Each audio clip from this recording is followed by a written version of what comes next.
Picture cold, damp Petrograd as the Spassky Tower bells strike midnight. In the squares, queues for bread. At the front, artillery thunder and letters that will never reach home. And inside the warm halls of the Winter Palace, ministers argue over how to save an empire already beyond saving. In just a few weeks the name Romanov will belong to the past, and the word revolution will be the cry of the present. How did this giant nation reach the brink? Let's rewind the film 7 minutes to 1917 and see which powder kegs fused into the century's biggest explosion. Russia entered 1917 looking impressive on any wall map, yet fragile under even casual pressure. The empire sprawled across 11 time zones, commanded ice-locked Arctic ports and sun-baked Caucasian vineyards, and boasted a population that had ballooned to over 180 million souls, the largest in Europe.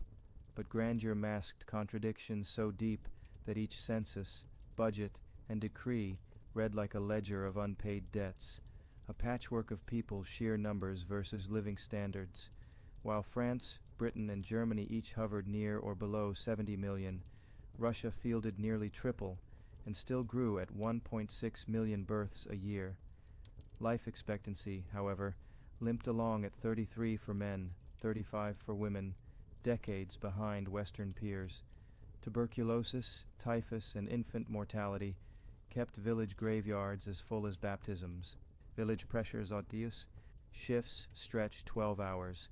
Fines for lateness ate up to 20% of weekly pay, yet even those wages felt golden compared with drought-hit provinces. A barrel of literacy and pamphlets. By 1914, 43% of urban workers could read, double the rural rate. Cheap newspapers, Rusko Slovo, Severnaya Pravda, sold out before dawn trains departed. Illegal presses scattered along the Neva cranked out 200,000 leaflets a month, merging grievances over peace rates with calls for universal suffrage. Housing as a political incubator. 10 or 12 laborers often shared a single kazarma room, bunks stacked 3 high. Privacy nil, discussion constant, ideal for converting dinner table groans into strike committees, an economy sprinting on 2 tracks heavy industry miracles and mirages. Between 1890 and 1913, coal output grew 4-fold. Steel tripled. The empire built 67% of its rail mileage in those 23 years, second only to the U.S. Yet the boom relied on 5 billion gold francs in foreign loans, chiefly from Paris. The same creditors who praised Russia's growth demanded war bonds after 1914, snaring the treasury in a debt spiral. Agriculture stuck in the 19th century. Pyotr Stolypin's 1906 reform tried to create a class of prosperous Kutorian, independent farmers. By 1915, only 14% of households had actually consolidated strips. Wooden plows persisted. Chemical fertilizer reached under 5% of fields. Grain exports hit record highs, yet famines gripped the Volga in 1891, 1906, and again threatened in 1916. Currency strain. Pre-war, the gold-backed ruble-anchored investor faith. Mobilization vaporized that bedrock. By spring 1917, paper circulation was quadruple the 1913 level, while gold reserves sat idle in Kazan vaults. Result: bread that cost 6 kopecks in 1914 cost 24 kopecks in Petrograd by January 1917. Coal quadrupled, matches quintupled. Wages chased shadows. The political barometer rising to storm. A Duma with clipped wings.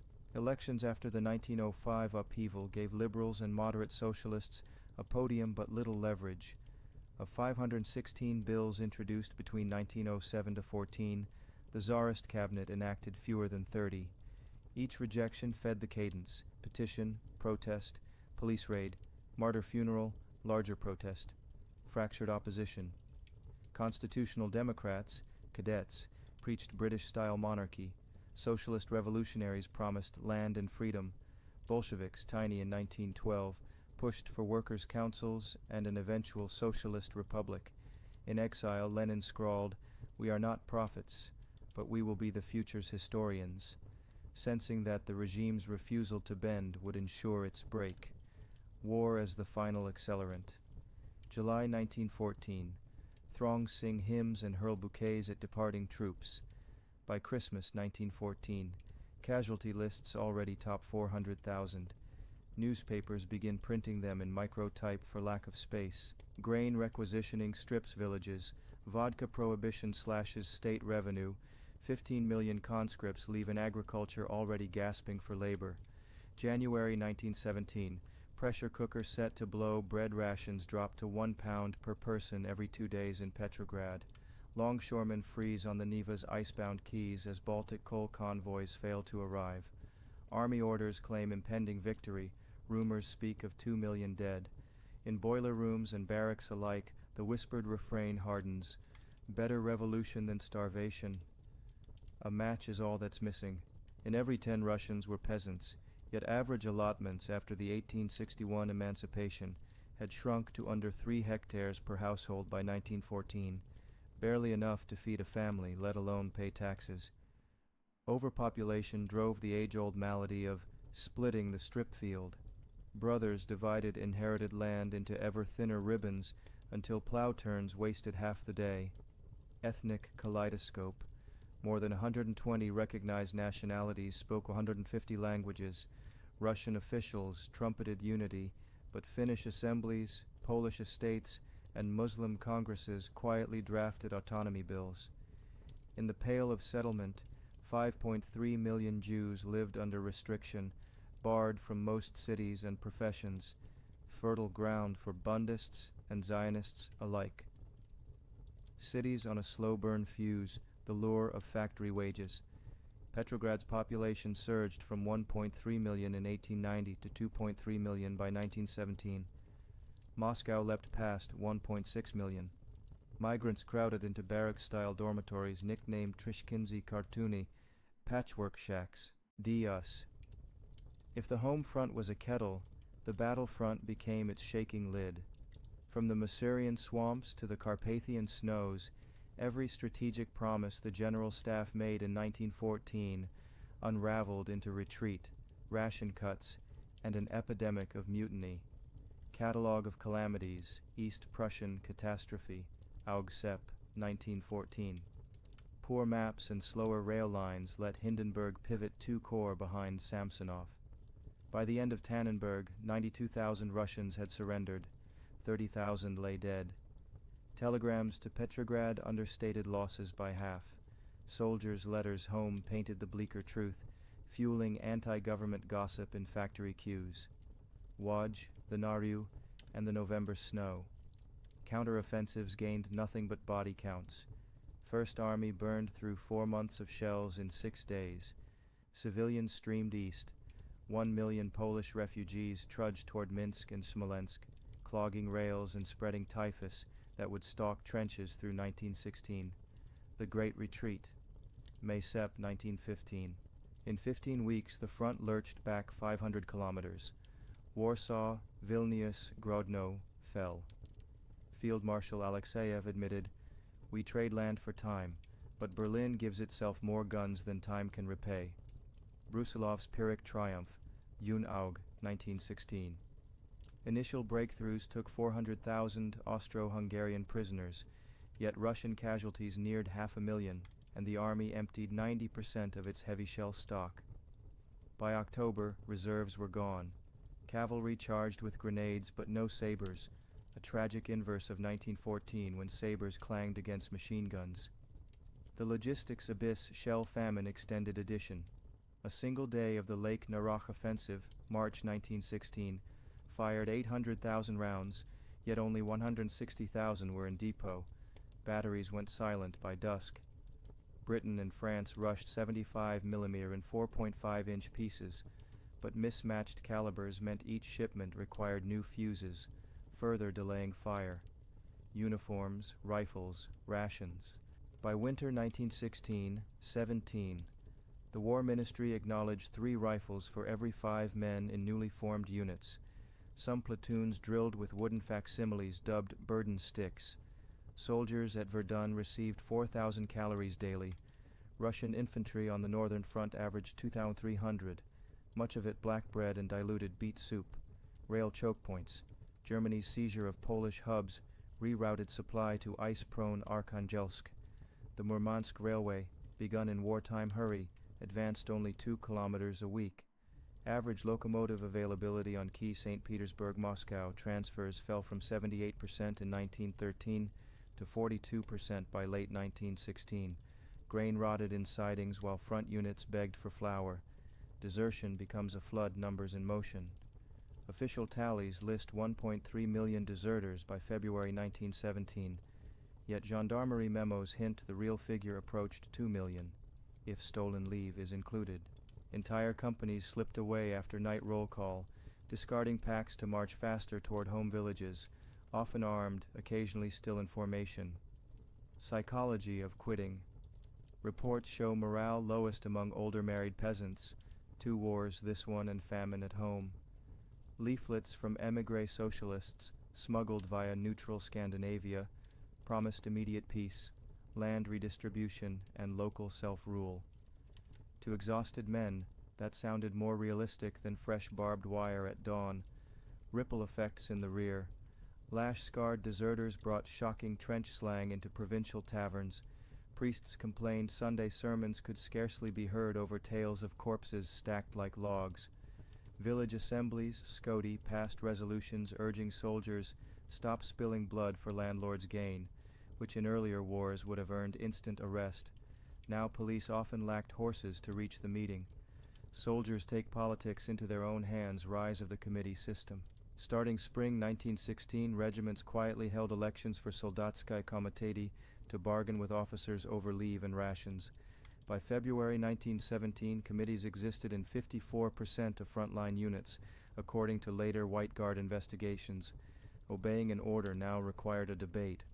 Petrograd garrison on tipping point. 180,000 muskets inside the capital were notionally Russia's last wall. In reality, half were raw recruits, the other half veterans nursing shrapnel wounds and anti-war convictions. Colonel Kabalov's attempt to deploy them against demonstrators on 27th of February backfired. By sunset, 8 key regiments had mutinied, gifting revolution its teeth. Information war lost censorship leaks. The field post deleted the word defeat.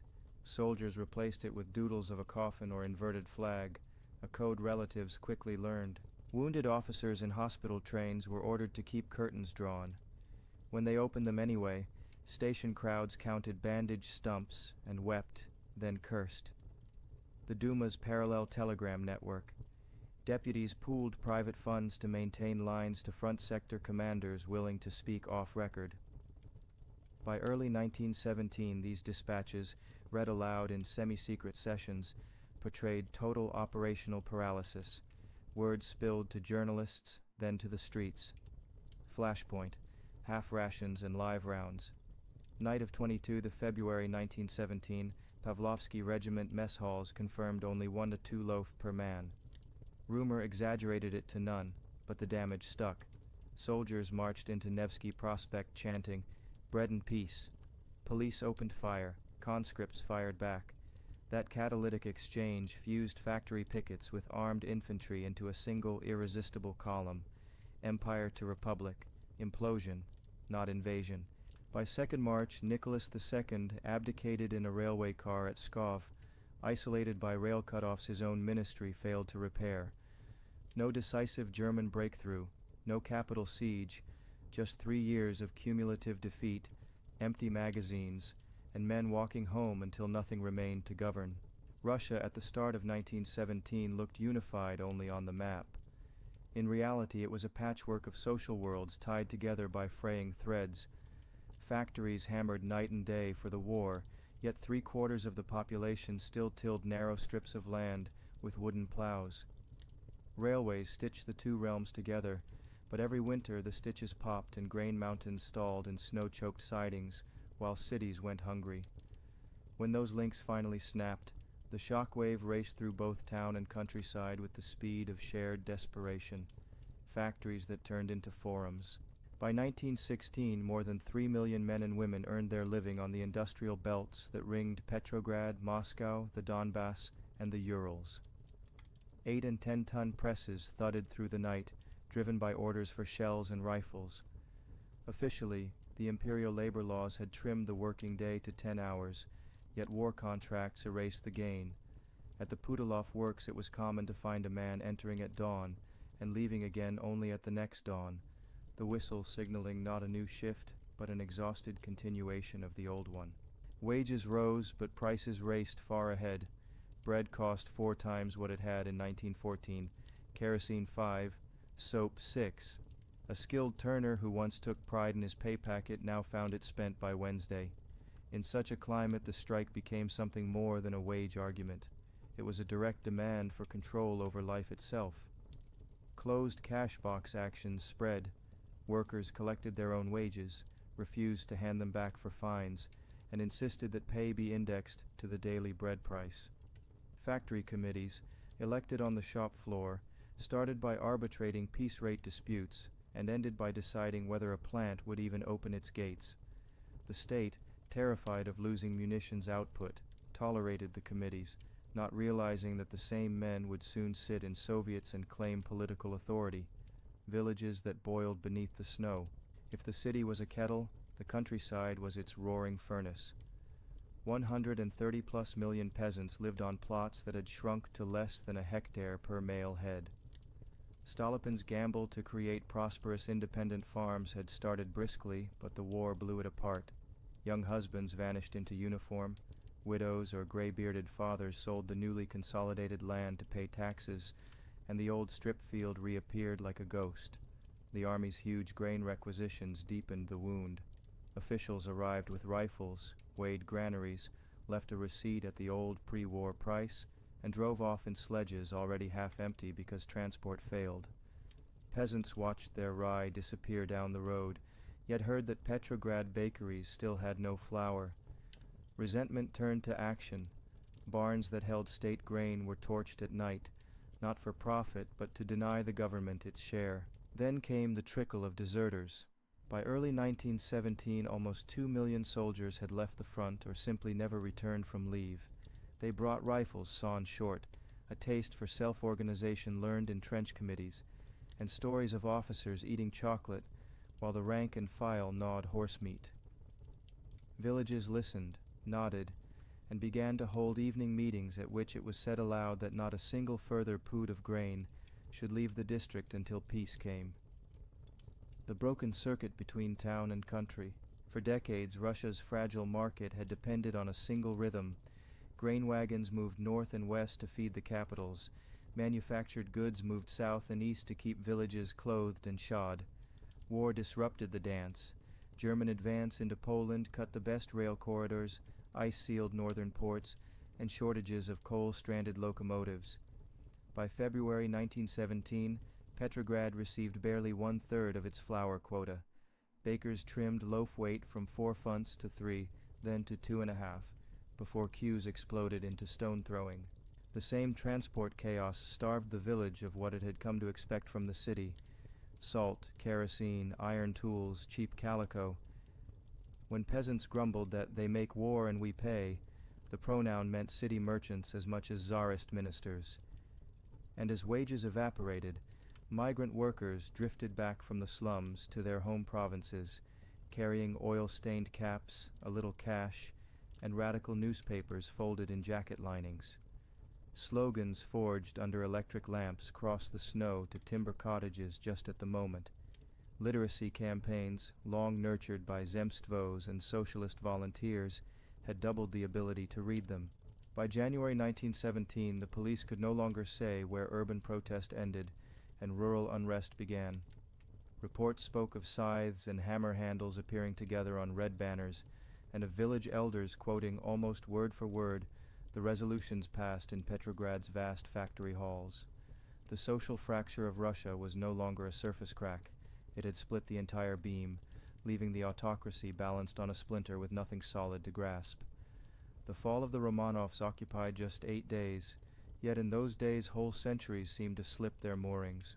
What began as a women's protest for bread ended as a Republican sunrise proclaimed from the same palace where the Tsars had ruled since Peter the Great.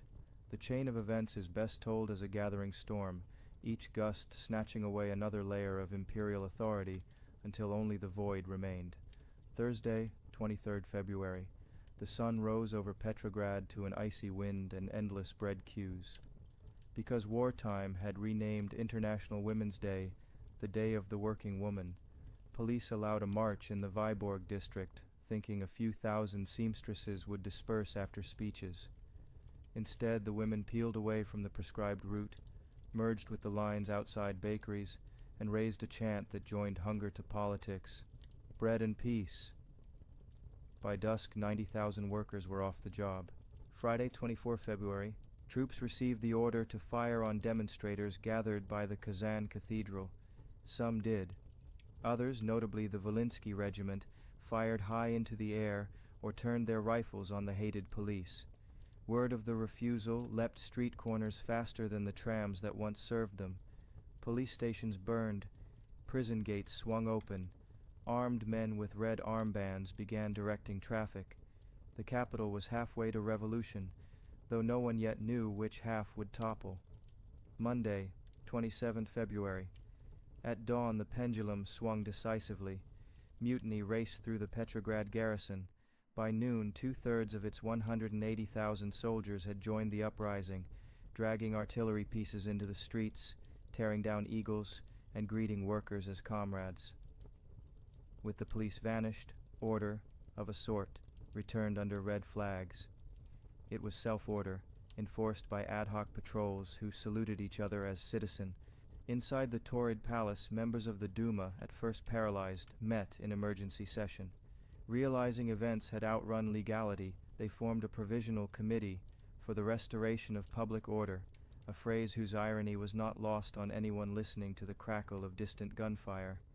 In the nearby assembly hall, delegates of soldiers and workers proclaimed the Petrograd Soviet of Workers' and Soldiers' Deputies. Without planning, Russia now had two centers of power staring at one another across the corridor. Tuesday, 28 February, Wednesday, 1st March. Railway strikes kept Nicholas II's train circling aimlessly between stations. Telegrams left his carriage but returned unread. Lines were in rebel hands. In Petrograd, the Soviet issued its famous Order No. 1, declaring that army units would obey their officers and the provisional government only when such orders did not contradict the Soviet's own resolutions. Officers were ordered to surrender their ceremonial swords inside barracks. In practice, discipline changed overnight from vertical to horizontal. Committees decided, commanders complied. Thursday, 2nd March. Blocked from the capital, the Tsar's train halted at the snowbound town of Pskov, headquarters of the Northern Front. There General Ruski and representatives of the Duma persuaded Nicholas that only abdication could prevent civil war. Late that afternoon he took up a pencil in his railway carriage, crossed out a few words, and signed away 3 centuries of Romanov rule in 2 short paragraphs, first for himself and then, to spare his sickly son, for the heir as well. He transferred nominal succession to his brother, Grand Duke Michael, who the next day postponed acceptance until an elected assembly could decide, effectively refusing the throne. In 24 hours, Russia had become, by default, a republic without quite knowing what that meant. Nicholas's diary entry for the night was bitterly brief. All around is treachery and cowardice and deceit. What he called treachery, millions would soon call liberation. The birth of the provisional government. Back in Petrograd, the Duma committee formalized itself into a cabinet with Prince Georgy Lvov as prime minister, Pavel Milyukov at foreign affairs, Alexander Guchkov at war and navy, and the fiery lawyer Alexander Kerensky at justice, 1 liberal noble, 2 industrialists, and a single socialist capable of addressing the Soviet without being jeered from the platform. Their program was breathtaking in scope: a general amnesty, abolition of estate and religious disabilities, freedom of speech and assembly, preparations for universal suffrage to a constituent assembly. On the question of war, however, they declared loyalty to Russia's allies and determination to fight on to complete victory, expecting gratitude but instead sowing the seeds of their own undoing. Dual power in practice, while ministers drafted decrees behind the Winter Palace's thick walls, real authority on the streets lay with the Soviet's executive committee. Its delegates, many in greasy greatcoats, controlled the telegraph office, the rail terminals, and crucially, the rifles. Kerensky, serving in both bodies, shuttled frantically between gilded salons and smoke-filled committee rooms, trying to persuade each side the other meant no harm. Yet the logic of dual sovereignty pulled in opposite directions. The government promised order first, reform later. The Soviet insisted that peace, bread, and land could not wait. The first weeks were a carnival of freedom. Hundreds of newspapers hit the pavements, trade unions legalized overnight, soldiers lounged in theaters where the audience rose to cheer every mention of citizen and hiss every trace of the old titles. But beneath the euphoria lurked insoluble dilemmas. Peasants began seizing estates because land reform was promised for the distant future. Soldiers at the front circulated petitions demanding immediate negotiations with the enemy. National minorities, Finns, Ukrainians, Poles, revived parliaments that had been sleeping since 1906. The centripetal forces that had once held the empire together were gone. Centrifugal ones were gathering speed. The long shadow of February. Historians still argue whether February was a bourgeois revolution, a democratic revolution, or simply an implosion under its own contradictions. Whatever label one adopts, three truths remain clear. First, the event shattered the myth of sacred monarchy more completely than any bomb or manifesto could have done. Second, it created a situation of dual power that no constitution, old or new, could stabilize for long. And third, it left the two burning questions of land and war unanswered, guaranteeing that the story of 1917 would not conclude beneath the pale winter sun of early March, but roll onward toward a red-tinged horizon in October. The strike doubled overnight. Trams stopped, textile mills fell silent, and the Neva's frozen surface became a bridge for delegates who walked from factory islands to barracks on the city's north bank. Everywhere the talk drifted from bread to war. Soldiers inside their wooden huts listened, uneasy, while officers telegraphed for instructions no one was sure would be obeyed. Saturday, 25th February. Petrograd woke to what the strikers, with a touch of dark humor, called the Nevsky Picnic. 200,000 people milled along the main avenue, singing revolutionary songs between bursts of nervous laughter. Mounted police charged, sabers flashed, but the crowd reformed behind them as if water closing over a blade. That evening the Tsar, still at his military headquarters in Mogilev, wired the city commander, "Restore order by force." The revolutionary days of February removed one summit of authority but left two foothills vying for the same horizon. On one side stood the provisional government, inheritor of the Tsar's ministries, seated in the Baroque chambers of the Winter Palace, speaking the language of constitutions and international law. On the other rose the Petrograd Soviet of Workers and Soldiers deputies, housed in the austere meeting rooms of the Torrid Palace, issuing orders brazenly numbered 1, 2, 3, as though they had always possessed the right. For the next 8 months the country would sway between these poles, each claiming legitimacy, neither able to eclipse the other, creating the unique Russian condition that contemporaries called dvoyevlasti, dual power. The birthmarks of two authorities. The Soviet, elected the very hour mutinous soldiers flung open the palace gates, spoke for the factories and the barracks. Of its 15-member executive committee, only a handful had national reputations, yet they controlled the telegraph office, the railway terminals, and nearly all armed men inside the capital. Order number 1, drafted on 1st of March, proclaimed that soldiers would obey their officers and the provisional government only so far as those orders did not contradict Soviet resolutions. Discipline thus tilted from vertical command to horizontal consent overnight, and the Soviet gained a weapon no royal dynasty had ever surrendered voluntarily, the right of the rank and file to say no. Competing mandates. Each authority enjoyed a mandate the other lacked. The cabinet held diplomatic recognition, gold reserves, and juridical continuity. Only its signatures could bind loans, import coal, or negotiate with the Allies. The Soviet possessed moral thunder and muscle. Its meetings could summon 3,000 deputies freshly elected by regiments and workshops. Its resolutions walked out the door in the pockets of men carrying rifles. Foreign capitals paid polite calls on Prince Lvov, yet every telegram from the Northern Front began with the salutation, "To the Petrograd Soviet." 3 open wounds: war, land, and industry. War. The cabinet, seeking credibility abroad, pledged to honor all treaty obligations and fight to a victorious conclusion. The Soviet, echoing 3 years of frozen trenches, demanded immediate peace without annexations or indemnities. In April, the clash bared teeth. Milyukov's note to the Allies affirming war aims leaked to the press. Tens of thousands surrounded the Winter Palace shouting, "Down with the 10 ministers capitalists." Within days, Milyukov and Guchkov resigned, and the provisional government reformed with 6 socialist ministers, but still no concrete peace plan. Land. Peasants read decades-old proclamations promising that the soil would pass to those who tilled it.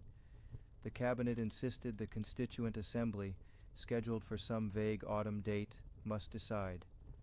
Village meetings tired of waiting.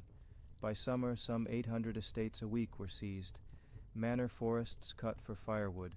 Inventories redistributed by local committees that called themselves Soviets, even when no urban worker lived within 50 kilometers. Industry. Inflation galloped, rail freight collapsed, and bread rations in Petrograd fell below army norms. Factory committees, legalized in March almost by accident, now claimed the right to inspect account books, hire guards, even suspend managers who threatened lockouts. Business groups pleaded for firm authority, a phrase that soon acquired a military accent. Kerensky's tightrope. No figure embodied the contradictions better than Alexander Kerensky. In April he became Minister of War, in July Prime Minister. Each week he addressed the Soviet in worker's blouse and the cabinet in a frock coat, promising order to one, freedom to the other. He toured the trenches, exhorting soldiers to defend revolutionary Russia, and returned to Petrograd to defend soldiers who refused officers they distrusted. His July speech announcing the ill-fated summer offensive ended with a thunderous, "Long live the fatherland." His August decree granting soldiers' committees greater legal standing drew cheers of "Long live our freedom." In trying to reconcile the impossible, Kerensky convinced each camp he leaned dangerously toward the opposite. The test of the June offensive. Under Allied pressure and against the grumbling of rank-and-file committees, the Provisional Government launched the June offensive, Gregorian July, on the Galician front. Kerensky toured the line, awarding banners and kissing icons. Morale lifted for a week, then disintegrated when German counterattacks began. Desertions spiked, officers cursed political meddling, and Petrograd streets filled again, this time with banners reading, "All power to the Soviets." The cabinet survived the July days only thanks to the Soviet leaders' decision to back away from insurrection they feared could bring outright chaos or premature Bolshevik control. Kornilov's march and the near collision of the dual suns. In August, General Lavr Kornilov, a cavalry hero whom Kerensky himself had elevated to commander-in-chief, demanded sweeping powers to restore discipline.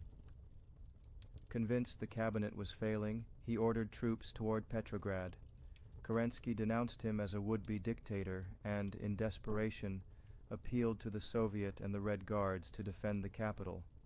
Bolshevik agitators, recently freed from prison, armed thousands. Railway workers misdirected Kornilov's trains, telegraph clerks cut his wires, and the coup collapsed without a battle. Dual power emerged apparently strengthened, yet in saving the cabinet, the Soviet had armed its most radical elements and shown the country who could mobilize real force within 24 hours. Autumn drift toward a single center. By September, most provincial cities had their own Soviets, many rural districts too. Factories flew red banners declaring workers' control, while frontline committees negotiated informal truces with the enemy. The provisional government, now led by Kerensky but lacking conservatives and radicals alike, relied on proclamations nobody read and loans no banker trusted. On 25 September, the Petrograd Soviet elected a new chairman, Vladimir Lenin's lieutenant, Leon Trotsky. Overnight, the Forum of Compromise became the headquarters of conspiracy. Dual power had always been a balance on a knife edge. By October, the knife tilted so sharply that one power could step off only by pushing the other into the void. The Provisional Government, declared on the 2nd of March, wore respectable parentage. The State Duma, provincial Zemstvo councils, and the assumption that modern Europe recognized only cabinet rule. Prince Georgy Lvov, mild-mannered and philanthropic, became prime minister. Pavel Milyukov, historian of Western diplomacy, took foreign affairs. Alexander Guchkov, a steel magnate who admired Prussian drill, commanded war and navy. Alexander Kerensky, fiery lawyer of the socialist revolutionary left, presided over justice, but more importantly, served as the cabinet's solitary bridge to the streets. While Russia wrestled with the realities of dual authority, the man who would soon turn that struggle upside down spent the first months of 1917 drinking black coffee in a Zurich library, dissecting newspapers no Swiss reader bothered to finish. Vladimir Ilyich Ulyanov, known to the police as Lenin, had missed both the February upheaval and the first exuberant weeks that followed. He meant to miss no more. Zurich exile. News of the February Revolution reached Zurich by telegram on 2nd March. Witnesses recall Lenin pacing the cafe floor, pounding a table. "We must get to Russia. We will arrive too late. Everything might be decided without us." How to cross a continent locked in total war became at once a logistical and political puzzle. Negotiating the impossible corridor. All normal routes were closed. The Baltic Sea teemed with mines. Allied passports required an oath to support the war. The only continuous rail corridor ran through Germany, Russia's enemy. Entering it risked charges of treason, but staying put risked irrelevance. In mid-March, Swiss socialist Robert Grimm contacted high-level German officials via an intermediary, attorney Hans Freiherr von Teuscher. The Germans, eager to weaken Russia's war effort, saw utility in exporting a revolutionary aching to shout, "Down with the war." Foreign Office Undersecretary Arthur Zimmermann authorized safe conduct. The deal included two key conditions at Lenin's insistence. The carriage would be treated as extraterritorial, no German official to enter without permission, and travelers could not be separated or interrogated en route. The sealed train myth and reality. On Easter Monday, 9 April, Gregorian, 32 émigrés boarded a third-class carriage at Zurich's Hauptbahnhof. Windows were chalked with the phrase exterritorial. German soldiers stood guard on the platform but did not enter. The press later dubbed it a plombierter Wagen, a wagon sealed like a parcel. In truth, a single door remained unlocked for the conductor, but symbolism mattered more than fact. For 5 days the train rattled north through Frankfurt, Berlin's Wannsee, and the Baltic Plain. At each stop curtains were drawn. At Sassnitz the party transferred to a Swedish ferry under similar rules. Inside, Lenin lectured.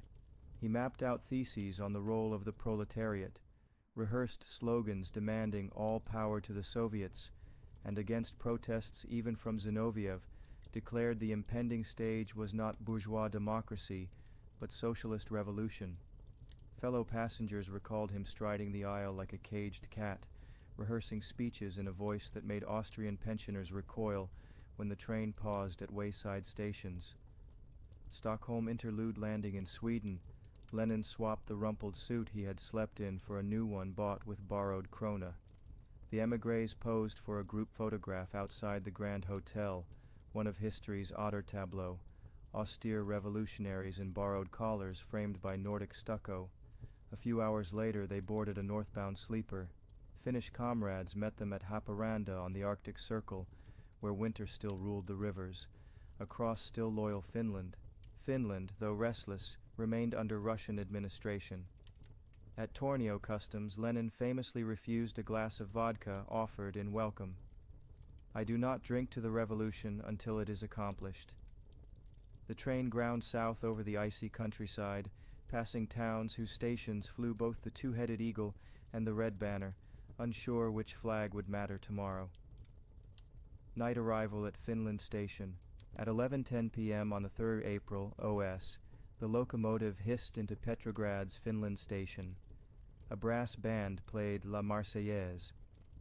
Soldiers, many wearing workmen's aprons over uniforms, lined the platform. Kerensky had authorized the welcome, hoping to display liberal tolerance. Instead, he supplied theater. Lenin stepped down, ignored official greeters, and mounted an armored car parked beside the tracks. Under the electric lamps, he delivered a 5-minute salutation. The war must end immediately. The land must pass to peasants. All authority must transfer to Soviets. He hailed the first stage of the revolution, promised the second on its heels, and concluded with the cry, "Long live the socialist revolution worldwide, April Theses and the Soviet shock." The next day, 4 April, Lenin read his April Theses at a joint meeting of Bolsheviks and Mensheviks. The hall gasped. He rejected support for the provisional government, spurned compromise with defensist socialists, and called for a republic of Soviets, nationalization of banks, and workers' control of production. Elder Bolsheviks muttered that the émigré had gone mad. The Menshevik Tsereteli whispered that Lenin's arrival would split the revolution like an axe. But young factory delegates embraced the clarity. No half measures, no more war, bread and land now.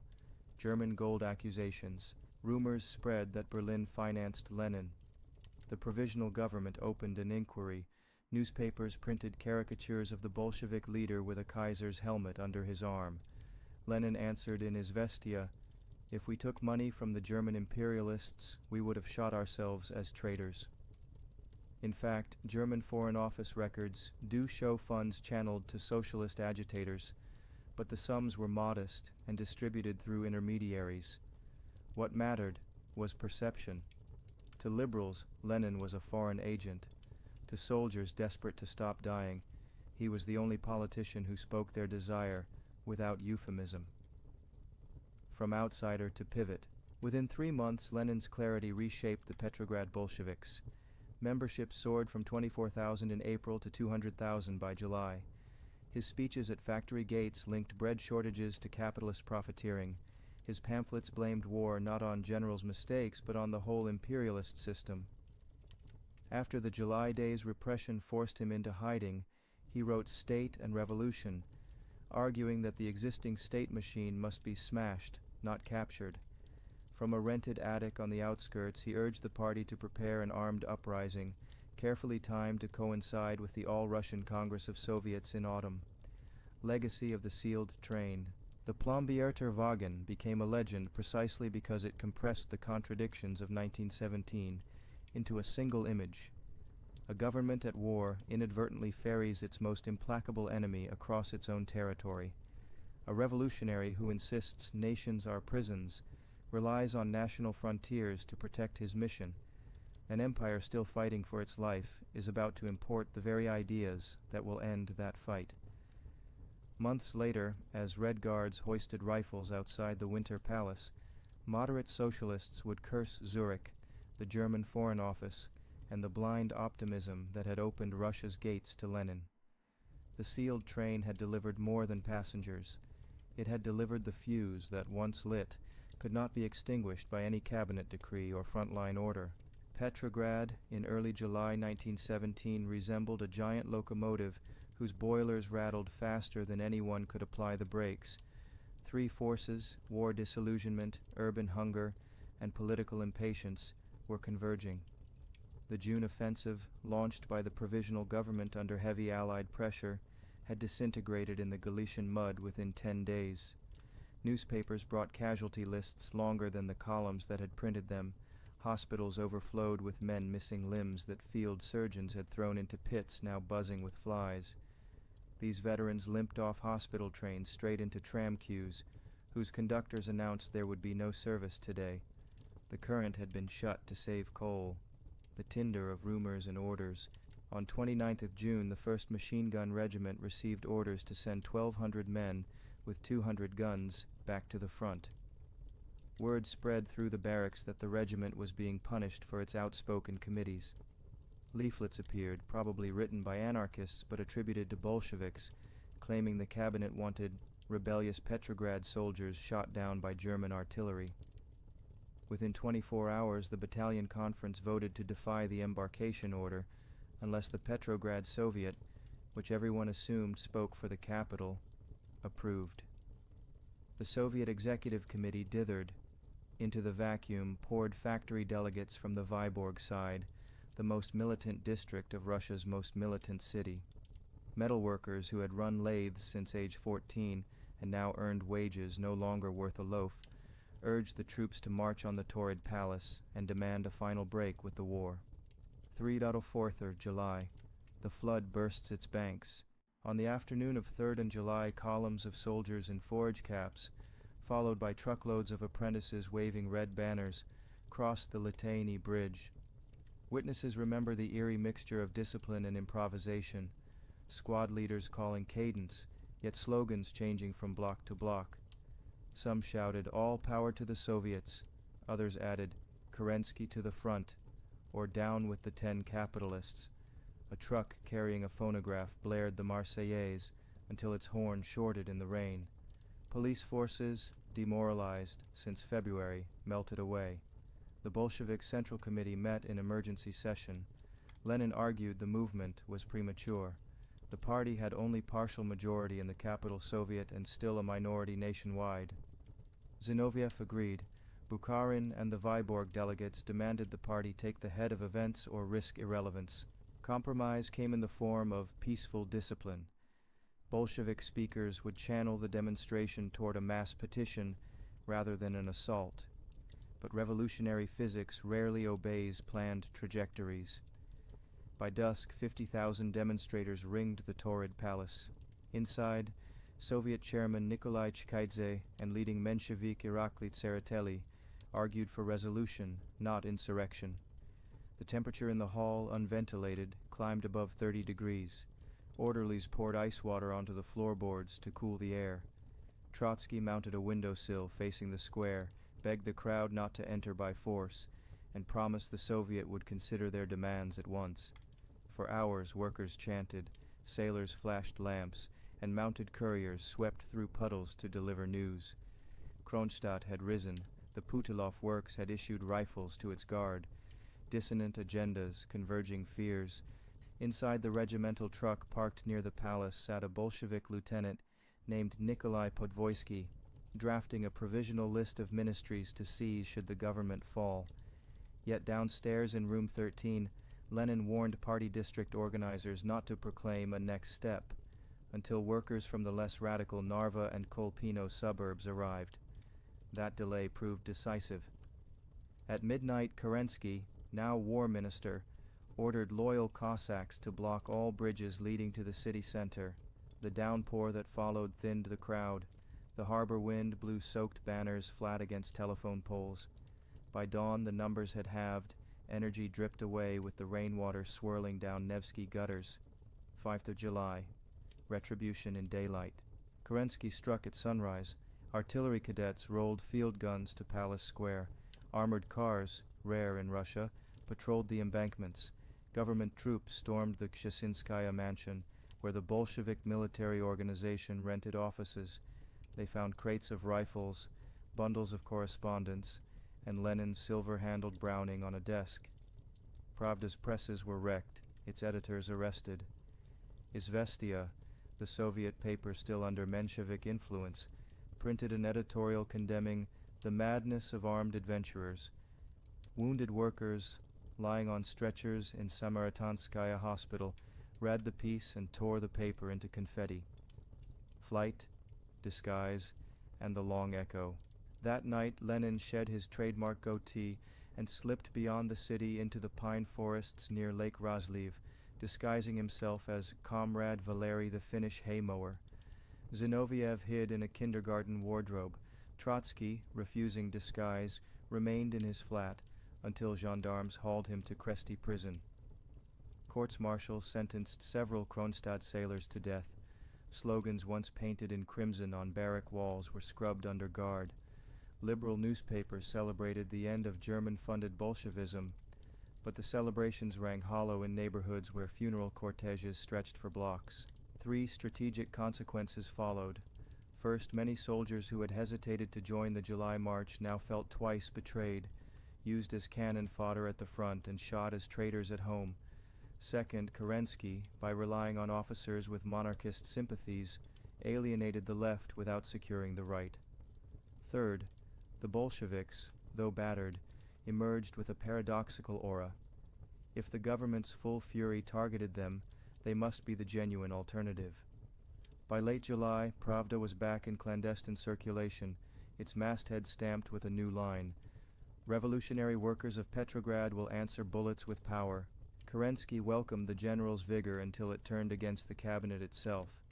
On 7th August, Kornilov wired that enemy agents planned an uprising timed with the Soviet Congress, and only martial law could save the revolution. The premier equivocated, counter-signaling democratic values, while privately admitting to colleagues he feared anarchy more than dictatorship. Over 10 days, telegrams passed, each side certain the other had yielded. Historians later likened the exchange to two locomotives racing down the same track under fog lights. 25 to 30 August, the march that never arrived. On 25th August, railway officers noted with alarm that trains carrying the 3rd Cavalry Corps and the Savage Division had left the southwestern front without standard deployment orders. Trotsky, then still in jail, learned via sympathetic telegraphists and smuggled the news to the Soviet executive. Overnight, the Petrograd Soviet formed a committee for struggle against the counter-revolution. Its first act was propaganda. Thousands of leaflets printed at Matveev's underground press explained to advancing troops that the capital's workers were not German agents but their own kin. The second act was logistics. Rail workers diverted troop trains onto sidelines, uncoupling engines for urgent repairs. Cossack patrols accustomed to plains warfare found themselves lost in forest spurs north of Dino Junction, telegraph poles ominously silent. At the same time, Kerensky performed a whiplash political pivot.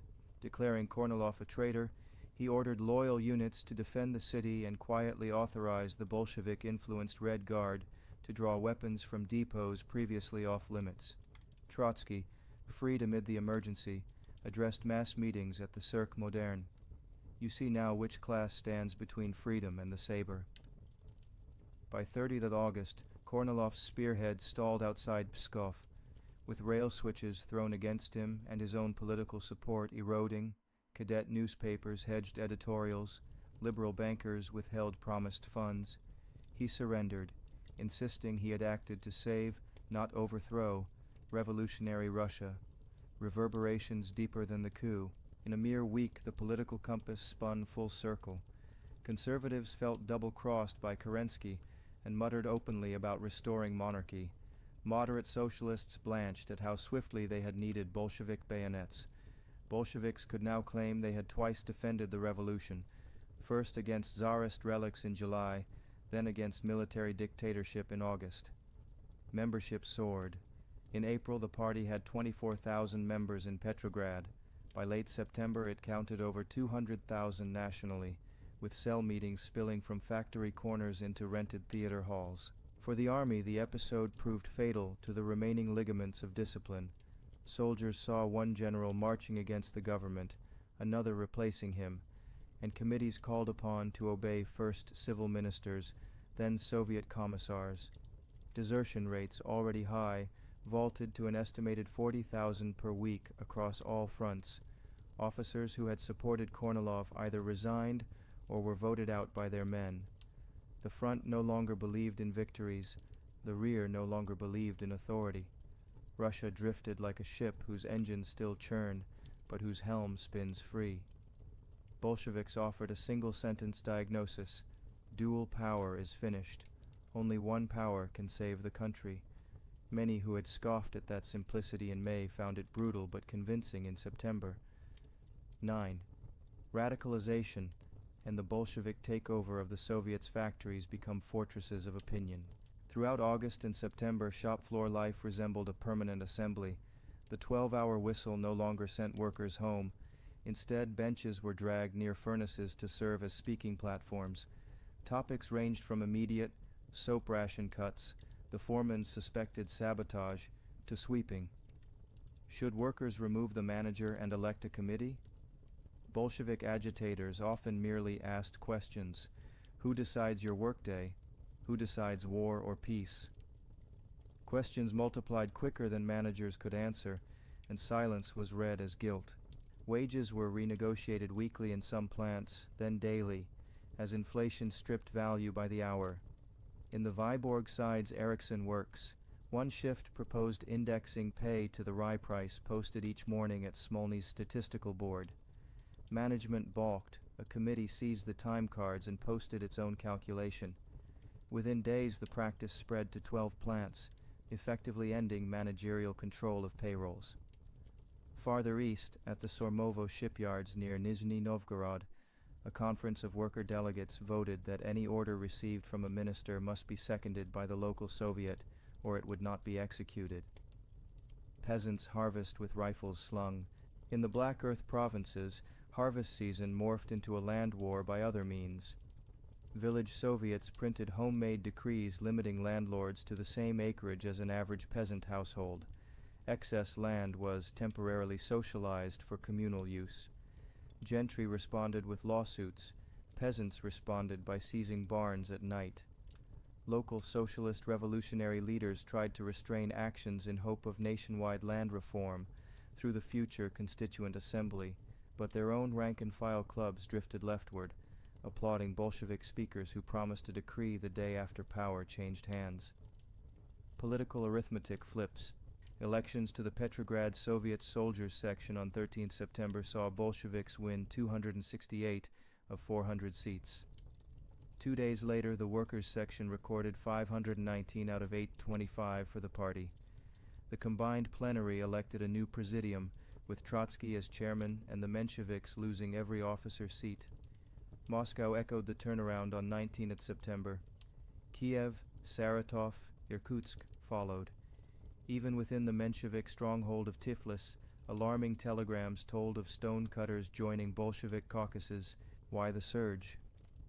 First, the party's anti-war line matched the frontline reality better than patriotic slogans now tinged with bitterness. Second, its program of land to the peasants without compensation appealed directly to those already taking it and seeking legal cover. Third, its promise of workers' control provided an immediate, tangible answer to inflation and unemployment.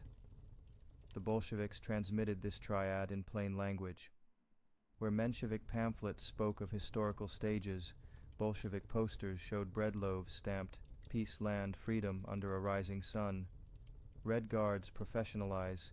What began in March as volunteer pickets guarding depots evolved by October into battalions commanded by elected officers but drilled to army precision. Funds flowed from factory treasuries, 1% of wages as a defense subscription. Tailors among them stitched gray wool tunics. Metal workers fabricated cartridge pouches.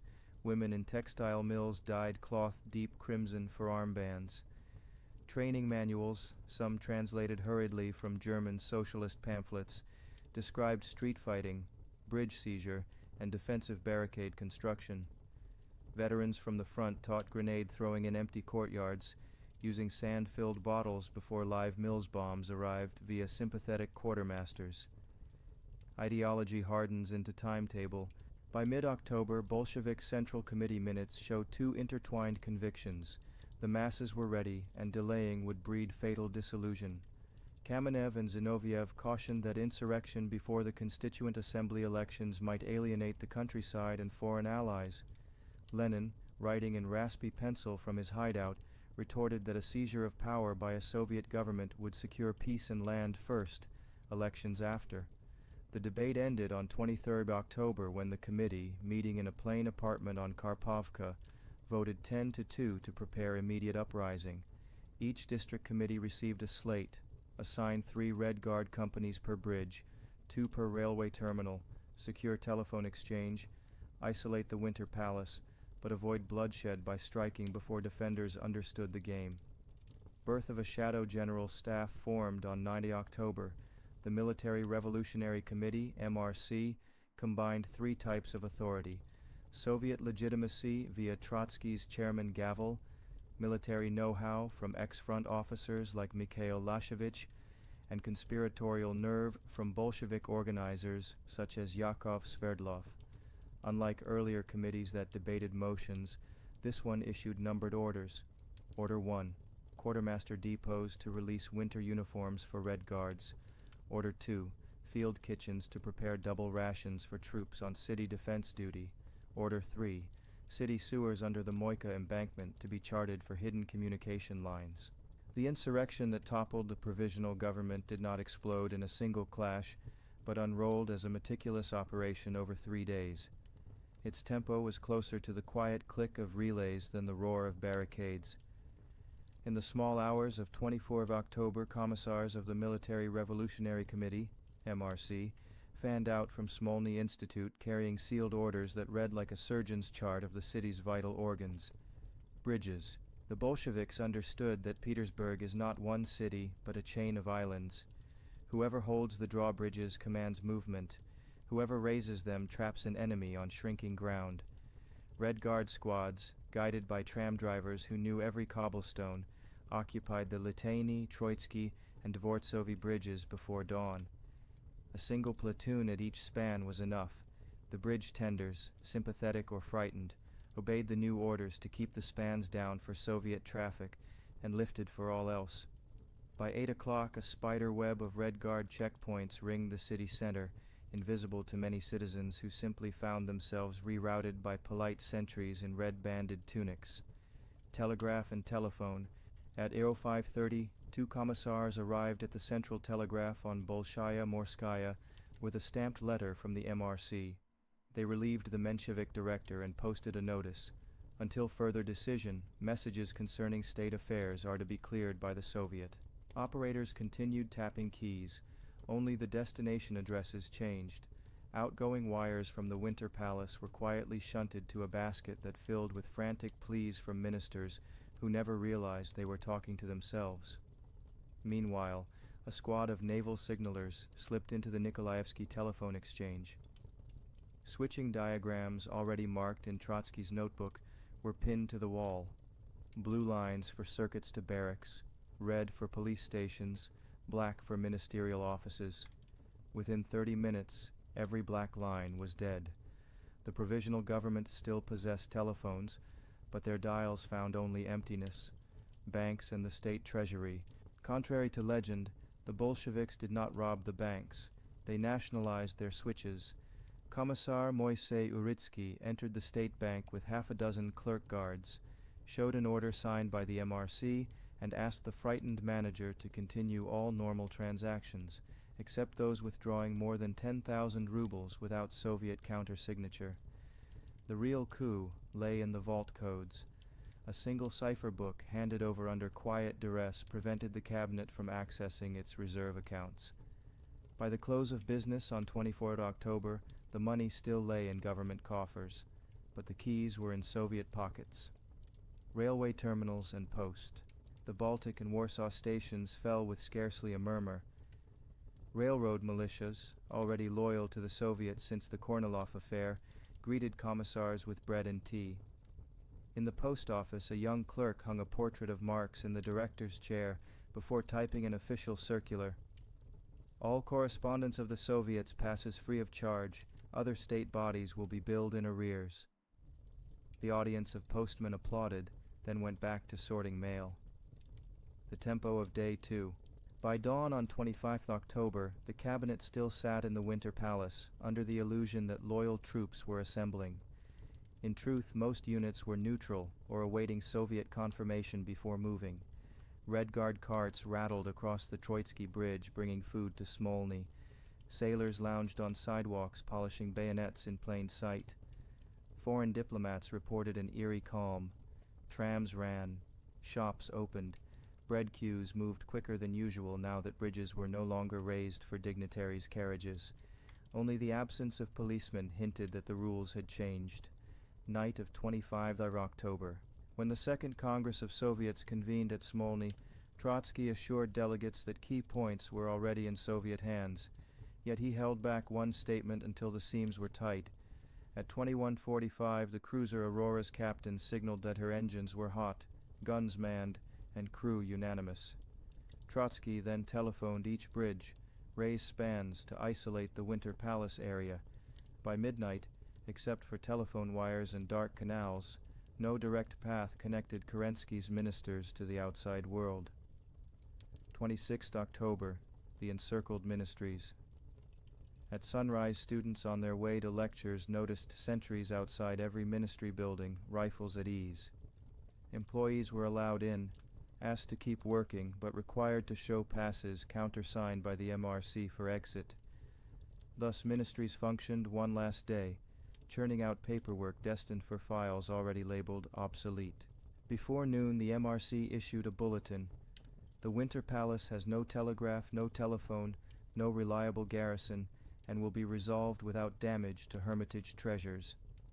The city, reading the bulletin posted alongside tram schedules, understood that the clock was in the Soviets' hands. The arteries had been cut. Only the heart remained to stop. When the Second Congress convened at Smolny on the evening of 25th of October, revolution already crackled in the phone lines. Delegates tramped in from every corner of the empire, sailors smelling of salt, peasants in bast shoes, factory women still wearing oily aprons. Of the 649 accredited deputies, 390 were Bolsheviks, or left socialist revolutionaries. The rest were Mensheviks, right SRs, and a scattering of national and anarchist groups. Walkouts and quorums news of the Winter Palace assault reached the hall before opening formalities. Menshevik leader Fedor Dan denounced the action as madness plunging Russia into civil war and led a walkout of his caucus, followed by right SRs. Trotsky shrugged. "You have played your part. Go where you belong, into the dustbin of history." The scene revealed an iron logic. Each exit increased the Bolshevik share of votes and left the Congress looking more united than the underlying society. Night session. Transfer of power. At 2 a.m., the Congress adopted a resolution drafted by Lenin. All governmental authority passes to Soviets of workers, soldiers, and peasants' deputies. The vote, most accounts give 394, 100 against, 50 abstentions, ratified what Red Guards had sealed hours earlier on the streets. To provide governmental organs, the Congress elected the Council of People's Commissars, Sovnarkom, with Lenin as chairman and left SR Viktor Chernov as notional partner, though Chernov declined, opening the path for a cabinet dominated by Bolsheviks. Morning session. Institutions reimagined. By late morning, delegates, sleepless, lantern-eyed, debated the shape of a state that barely existed. They abolished the death penalty at the front, legalized soldiers' committees, recognized workers' control in factories, and invited peasants to take over landed estates pending national legislation. Each decree began not with "the government decides," but with "the Congress resolves," underscoring that legitimacy flowed from below upward. Creating a coalition. To placate the countryside, the Bolsheviks invited left SRs, radical agrarians who had abandoned their moderate brethren, to join the new government. They accepted on condition that peasant Soviets retain separate representation. Thus the coalition, however uneasy, allowed Lenin to claim that workers and peasants together had formed the new authority. The optics mattered. In villages where Bolsheviks were thin on the ground, left SR endorsement reassured peasants that the land decree was genuine, not an urban trick. Epilogue of the Congress. The formal closing occurred on 27 October amid thunderous singing of the Internationale. Delegates dispersed onto chill streets glowing with first frost, some clutching decrees still damp from the mimeograph. Across Russia, local Soviets telegraphed Smolny asking, "Does the Congress authorize us to arrest the land captain, or may we seize the tax office?" The replies, often scribbled by Trotsky's harried staff, usually read, "Act in the spirit of the revolution." Thus, guidance fused with license, and a country of 9 time zones began improvising a new order on the fly. At 21:40, the Aurora fired a single blank from her forecastle gun. The boom rolled across the Neva, rattling chandeliers throughout Vasilievsky Island. It was a signal, not an attack, a message that the ultimatum for surrender had expired. Yet the myth of the Aurora hurling live shells into the palace walls was born that very night, when foreign reporters, barred from the quayside, glimpsed flashes and assumed bombardment. In truth, the sailors saved ammunition. The only shells fired were star shells from the Peter and Paul fortress, illuminating the square with ghostly magnesium light. The real assault. Red Guards approached via the dark arcades beneath the General Staff building. At 23 South, a squad led by Anatoly Grigoriev located an unguarded service door left of the Jordan staircase. 2 shots felled the sentry. He survived, later recalling he had not expected the attackers to come politely through a side entrance. Once inside, the Red Guards spilled into marble corridors, uncertain of the labyrinth. Guides among the palace staff directed them toward the Malachite hall where ministers huddled. Meanwhile, Kronstadt sailors advanced across the square, taking sporadic rifle fire. The women's battalion, posted on the main staircase, repelled the first rush but fell back when attackers swept the galleries and appeared behind them. Fighting became a series of skirmishes, shadows in vaulted rooms, bursts of revolver fire, then silence broken by shouted offers of amnesty. Myths dispelled. No massed crowds surged through palace gates to loot jewels. Guards at the Hermitage collection rooms locked iron shutters, and sailors posted an armed cordon with orders to shoot any looter. Reports of bayonet massacres likewise evaporate under archival scrutiny. Official casualty lists show fewer than 20 dead on both sides, most from stray bullets ricocheting off marble or iron. The famous photograph of jubilant workers on the grand staircase was taken next day, staged for Western correspondents. Those who actually took the ministers prisoner recall anticlimax. Finance Minister Kornilov surrendered while eating a sandwich. Agriculture Minister Maslov asked permission to collect his coat. One cadet politely offered cigars to his captors. Aftermath of the capture. At 02:10, ministers were packed onto trucks and driven under guard to Peter and Paul Fortress. As they rolled away, palace electricians finally shut the chandeliers. Petrograd's night resumed its usual hush, only punctured by sporadic cheers from street corners where people realized the centuries-old citadel of autocracy had fallen almost without bloodshed. Eisenstein later reshot the event with thousands of extras, fountains of sparks, and heroic music, turning a tense but largely muted episode into global iconography. The myth was not a lie so much as a condensation. It showed in one thunderous reel what had, in reality, taken 5 cautious hours and a handful of bullets to accomplish. Decree on Peace, issued at 2 a.m. on 27th of October, the decree called upon all belligerent peoples and their governments to open negotiations for an immediate democratic peace without annexations or indemnities. Unlike diplomatic notes laced with legalese, Lenin's text read like a pamphlet, direct, moral, accusatory. He ordered the secret treaties of the Tsarist and provisional governments published in Pravda, exposing deals promising Constantinople to Russia or Alsace to France. The revelations shocked Allied diplomats, delighted anti-war socialists abroad, and convinced German high command that the new regime might be open to a separate peace. The news that the Winter Palace had fallen reached foreign chancelleries long before Petrograd's own couriers could sort the day's mail. Allied ambassadors, already harried by months of cabinet reshuffles, cabled home that unknown radicals now claimed the ministries. Berlin's Foreign Office gleaned its first details from Swiss wire stories quoting the cryptic phrase, Council of People's Commissars. In Washington, the State Department's night clerk flagged the dispatch beneath a single-line note, Looks Bolshevik. Confirm. The Allies.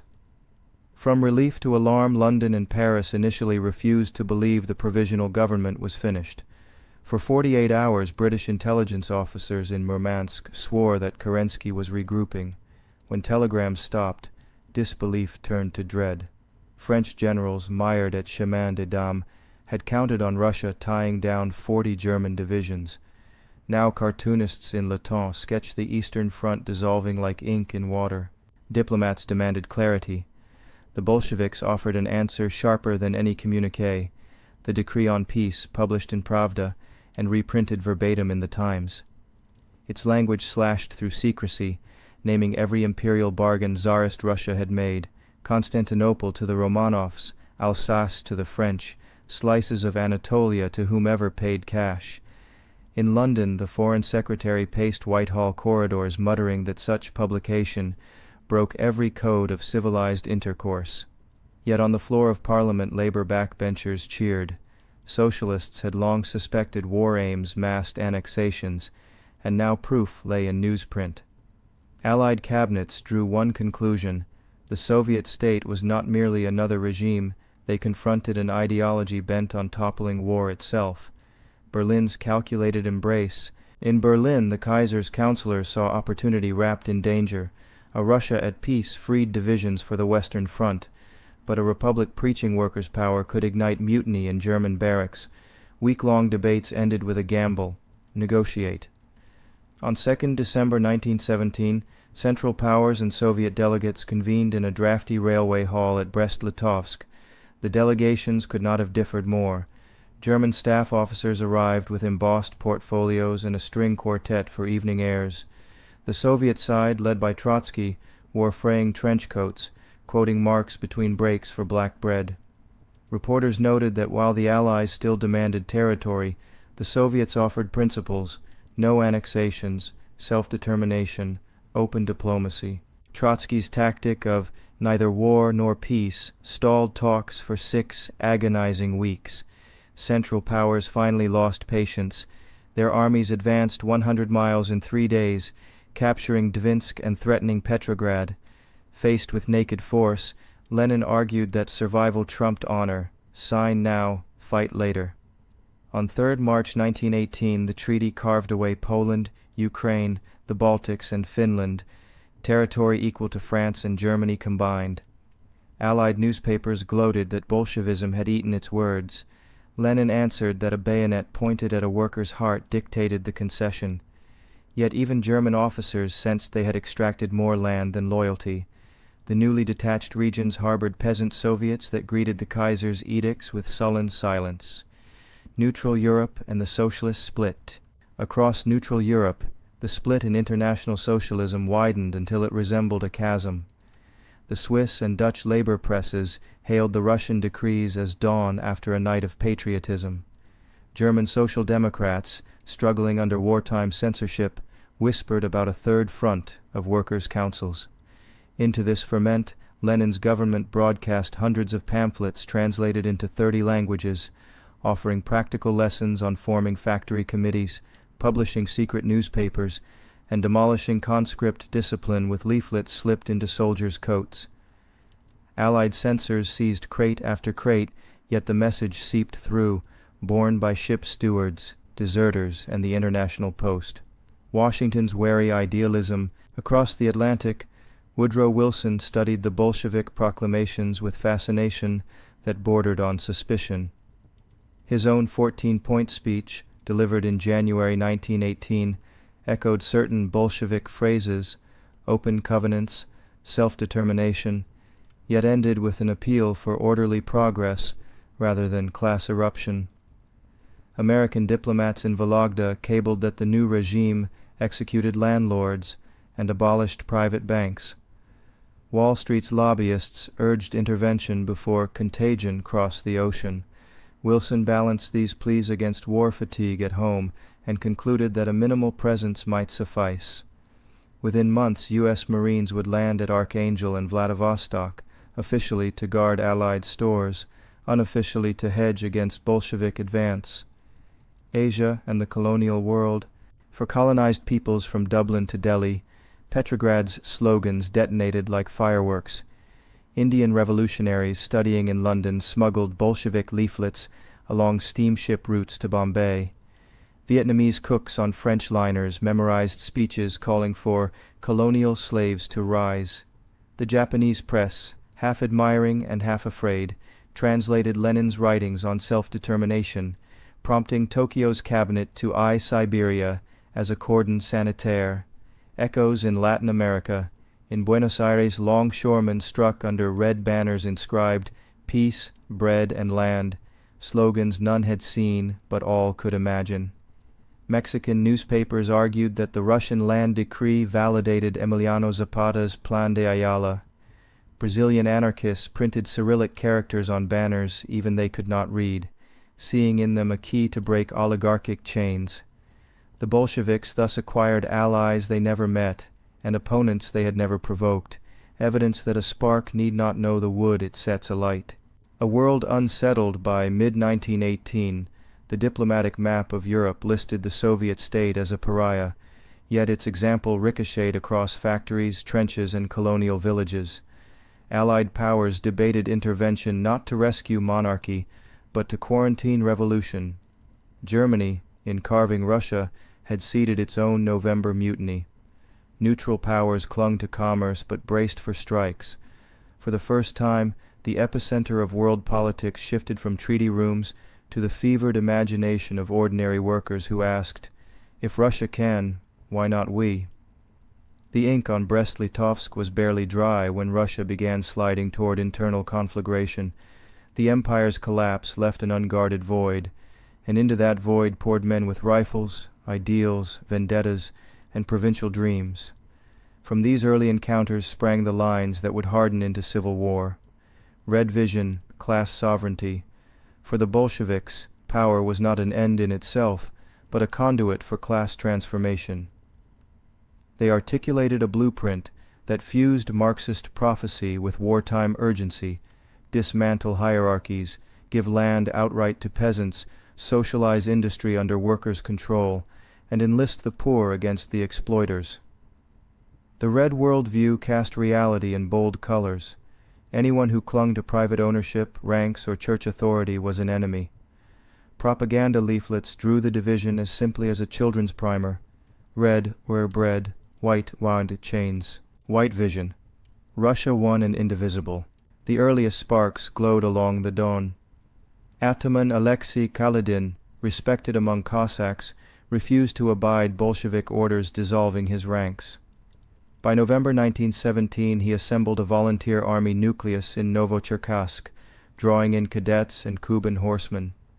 Parallel rumblings echoed in Orenburg, where Ataman Alexander Dutov severed telegraph lines to Moscow. Both uprisings began as defensive gestures, protect grain convoys, guard local autonomy.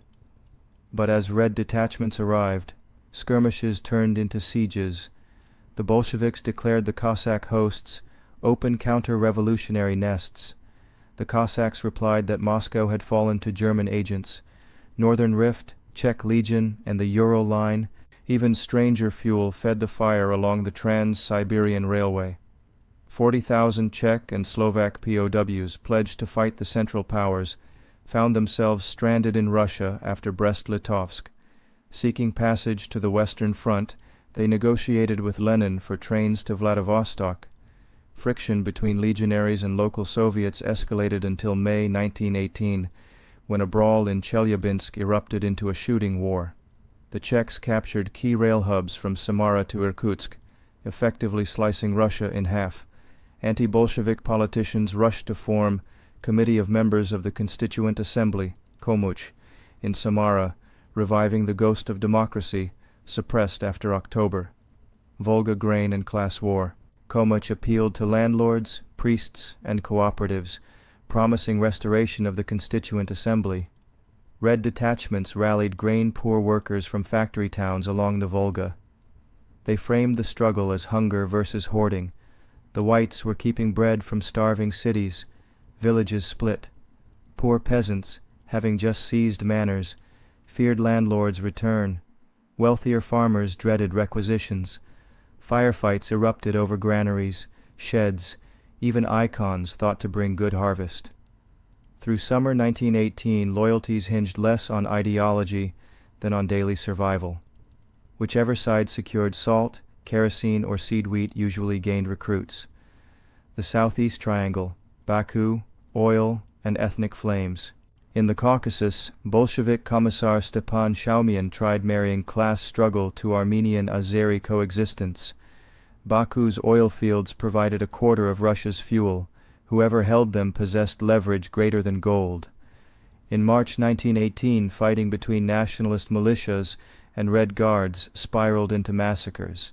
British agents, fearing German advance through Turkey, arrived with promises of protection if Baku joined the Entente. Shaumian refused, and by July found himself overthrown by the very workers' Soviet he once led. He fled across the Caspian and was executed by anti-Bolshevik forces, proof that ideology bent easily before ethnic suspicion and imperial intrigue. Polar polarities, Murmansk and Vladivostok. At the opposite ends of Russia, foreign boots touched ground. In Murmansk, Allied Marines landed under the pretext of safeguarding war materiel. Halfway across the map, Japanese divisions disembarked at Vladivostok, soon outnumbering local Red troops 10-1. The Bolsheviks decried partition. White émigrés welcomed guns and credit. Yet foreign presence often alienated villagers unversed in geopolitics, but keenly aware when a house was commandeered or a daughter insulted. Thus the struggle gained a nationalist accent the Reds could exploit. They were defending Russian soil against not only internal foes but foreign bayonets. Ideals hardened into front lines. By autumn 1918, the skirmishes had solidified into arcs of territory. Red Moscow, Petrograd heartland, White South under Denikin, Siberian East under Admiral Kolchak, and pockets of nationalist or anarchist forces. Each printed its own currency, ran its own rail schedules, and demanded men. The Volga turned from commerce artery into battlefront. The Don steppe became cavalry chessboard. The Urals ironworks forged cannon barrels for whichever commander secured them that week. Civil war was no longer a metaphor but a geography of shifting capitals and burnt stations. Those who rallied to the white banners saw themselves as guardians of a civilization. Some were czarist officers shocked by soldiers' committees. Others were liberal cadets aghast at decrees voiding private property. Still others were Cossacks defending local privileges. Their watchword became Russia, one and indivisible. They rejected federalism, Soviet rule, and national secessions, yet unity cloaked contradictions. Monarchist volunteers marched beside Republicans who hated Bolshevism but despised the Romanovs too. The whites brandished the tricolor flag, yet no two commanders agreed whether the future emblem should hold the double-headed eagle or a democratic star. When 1917 dawned, few could imagine that 2 revolutions, 3 governments, and countless local insurrections would pivot Russia from autocracy to Soviet power within 12 months. Yet the year's end found the Romanovs in exile, liberal hopes shattered, and Bolsheviks drafting decrees that would echo for a century. Political rupture autocracy died not in a blaze of Republican banners, but in the embarrassed abdication aboard a railway car. The February Revolution birthed a fragile parliamentary dream, a government of committees and manifestos. 8 months later, that dream collapsed before a handful of Red Guards who captured state organs by mastering telegraphs, bridges, and the psychology of exhausted masses.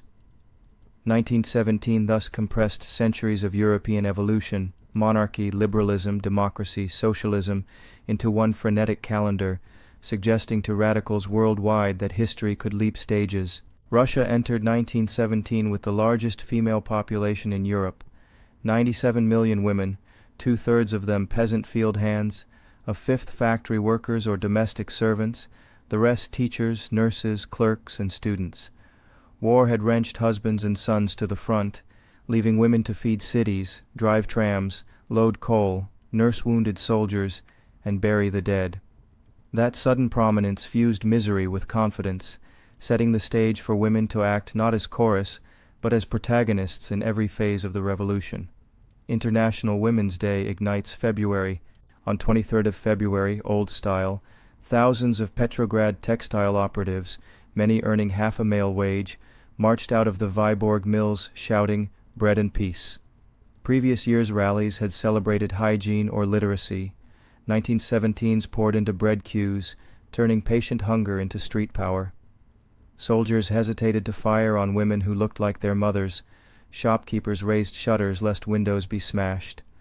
By dusk, 90,000 workers were out, 2/3 of them female. Even Menshevik memoirs later admitted, the February Revolution began with the washerwomen. Factory committees and pay equity. Once Soviets formed, women workers insisted economic justice match political slogans. Putilov lathe operators demanded identical piece rates. Rubber factory assemblers negotiated maternity allowances. Laundresses in Moscow's Presnya district secured an 8-hour day and a bathhouse fund. In April, female delegates at the first All-Russian Factory Committee Conference accounted for 11% of seats, small in number, loud in impact. They pushed through a clause requiring every committee to include at least one woman member, effectively normalizing female shop floor authority. Nurses, orderlies, and the politics of care. Frontline medical trains ran largely on female labor. Sisters of Mercy, many barely 20, dressed gangrenous wounds while arguing over peace resolutions.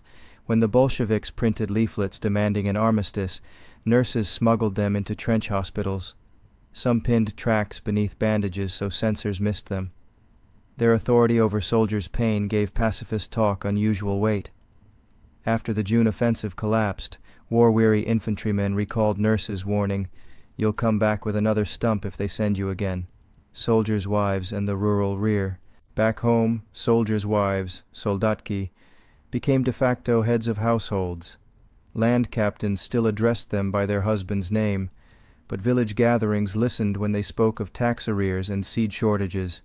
Thousands joined the Union of Soldiers' Wives, lobbying zemstvos to delay requisitions and demanding voting rights in peasant assemblies.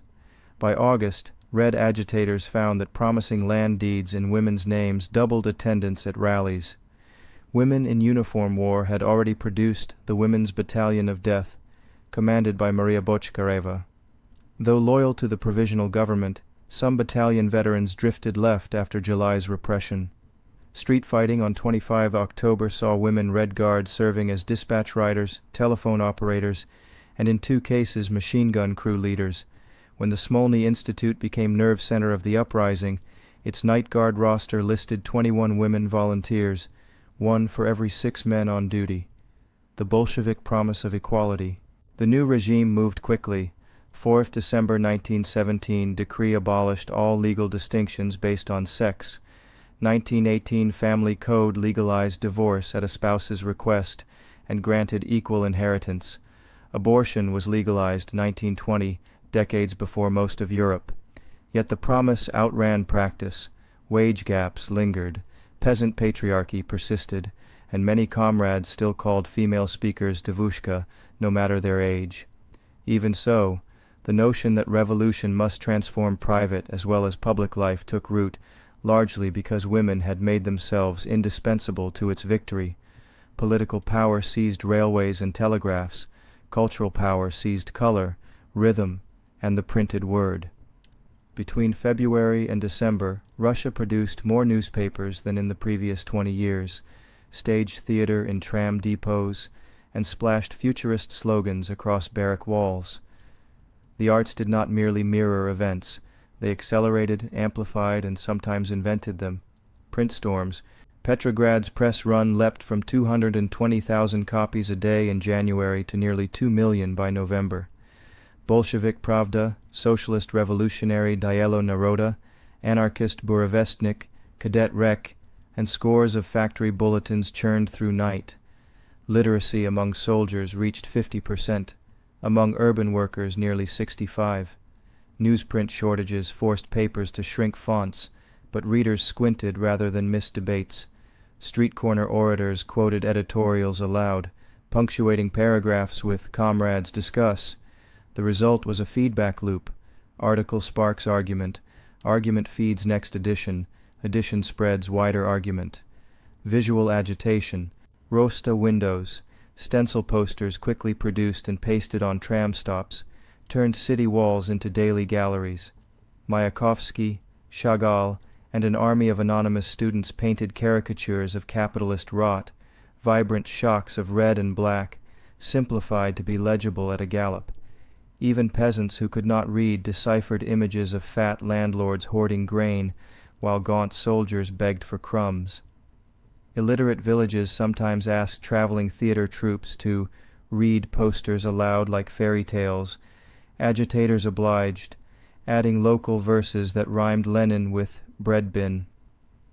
Theater as assembly.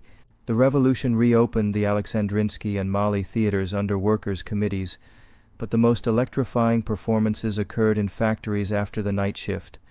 Mechanics donned cardboard armor to stage Julius Caesar, ending with a vote about counter-revolution. In 25 October's aftermath, Meyerhold rehearsed Mystery Boof, a play recasting biblical flood as class war. Its premiere, on the first anniversary of October, featured industrial sirens for trumpets and dock winches for scenery flips. Spectators left chanting lines as if they were slogans, blurring art with agitation, film and the moving myth. Cinema, still nascent, played a major role despite shortages. Newsreel units attached to Red Guard columns filmed palace corridors hours after the takeover. Edited clips screened in neighborhood halls within days, cementing the image of swift triumph. By 1918, the Moscow Film Committee ordered that every provincial train carry a portable projector. Mobile brigades showed October days on barn walls, charging a potato per ticket. Where electricity failed, gasoline generators coughed behind haystacks, turning rural nights into flickering classrooms of revolution. Music and rhythm of change, factory whistles dictated daily soundtracks, but choirs added melody, Varshavianka, Boldly, Comrades, Step. Brass bands struck up the Internationale whenever Soviets opened sessions. Avant-garde composers like Mosolov hammered sheet metal to imitate rolling mills, declaring, "The song of the machine is the anthem of the new state." Villagers adapted these tunes with balalaikas, blending folk modes with revolutionary lyrics, a living proof that propaganda could travel on familiar rhythms, language reforms, and calendars. Linguists simplified Russian orthography in December 1917, dropping archaic letters to boost literacy and cut typesetting costs. The new regime also adopted the Gregorian calendar, jumping from War February to 14th February 1918, symbolically aligning Russia with Western modernity. Posters proclaimed, "We have leapt over lost centuries, catch up with us." Time itself became propaganda, iconography of leaders. Lenin's bald head and Trotsky's steel spectacles turned into instant logos. Woodcuts, brooches, even matchbox labels bore their profiles. Yet propaganda elevated collective symbols too, hammer and sickle next to plow and rifle, red star cradling planet Earth. These emblems compressed sprawling programs into visual telegrams anyone could decode in a heartbeat. Countercurrents and experimentation. Not all currents flowed red. Futurists denounced bourgeois realism, but balked at political dogma. Akmice mourned the old St. Petersburg in elegiac verse. White émigré presses in Kiev and Rostov issued pamphlets warning that culture dies where commissars tread. This clash fertilized a volcanic cultural soil that would later sprout masterpieces and manifestos alike. The mental artillery of revolution, Trotsky called propaganda the artillery of the mind, and 1917 proved the metaphor. Posters seized eyes, verse seized ears, film seized memory. Culture became the front line where competing futures fought for attention. In 12 dizzying months, Russians learned to read faster, watch more critically, and argue in sharper slogans. The new state inherited no settled public sphere.